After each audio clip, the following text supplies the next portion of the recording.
Здравствуйте, это программа «Интервью», и мы работаем на полях Петербургского международного экономического форума. И у нас в гостях первый заместитель премьер-министра правительства, министр экономического развития и инвестиционной политики Республики Башкортостан Рустам Муратов.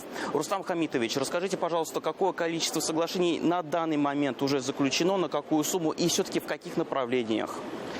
У Республики Башкортостан сегодня третий день, как очень активная повестка. Всего за это время было подписано 33 соглашения, общая сумма более 100 миллиардов рублей. Кроме этих соглашений, очень много меморандумов о намерениях, очень много дорожных карт с крупнейшими корпорациями, очень много соглашений не финансового характера, не монетарные. Поэтому все идет по плану. Кроме того, есть и запланированные встречи. Завтра остается делегация здесь, будет отрабатывать, завершать форум. Поэтому, кроме тех целей, которые были поставлены, они все достигнуты. Мы, соответственно, получили еще большие наработки и планы на будущий период. А чем отличается этот форум от прошлогодних? Форум, в принципе, не отличается ничем. Активность республики всегда на высшем уровне. Мы всегда презентуем свои достижения, мы всегда презентуем свои тренды. Сегодня, как вы видите, это и традиции, и будущее, и инновации, и те достижения, которые были реализованы в Республике Башкортостан за последний период.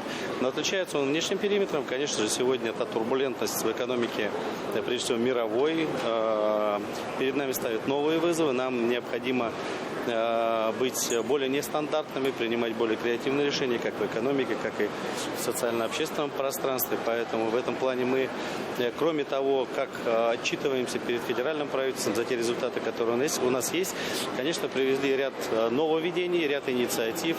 Например, российско-белорусский инвестиционный кластер. С этой инициативой мы ушли на федеральный уровень. На полях форума были проведены переговоры с министром экономики Беларуси. И буквально через 2 недели мы едем с ответным визитом, с большой бизнес-миссией вокруг вот этого большого проекта, или, как я уже сказал, федеральной инициативы.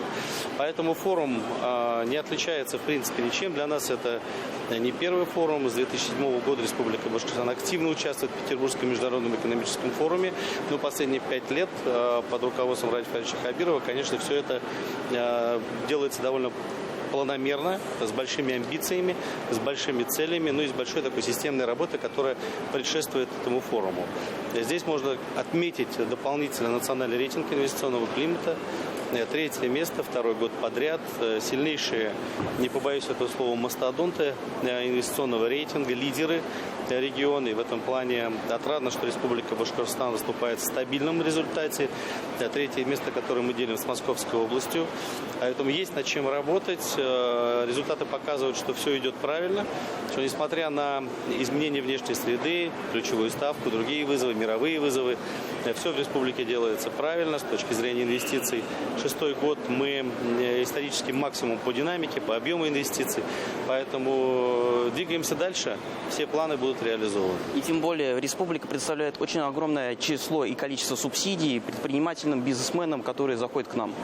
В том числе рейтинг – это большая многогранная работа, многогранная методика оценки. И, конечно же, кроме субсидий и мер государственной поддержки, самое главное – это обратная связь от бизнеса. Поэтому обратная связь от инвесторов, которые свидетельствуют, что сегодня наивысший уровень доверия у бизнесменов, у инвесторов к республиканской власти. Поэтому все те нововведения, которые мы реализуем, они, соответственно, дают вот такой правильный результат. Благодарю, Рустам Хамитович. А я напомню, у нас в гостях был первый заместитель премьер-министра правительства, министр экономического развития и инновационной политики Рустам Муратов.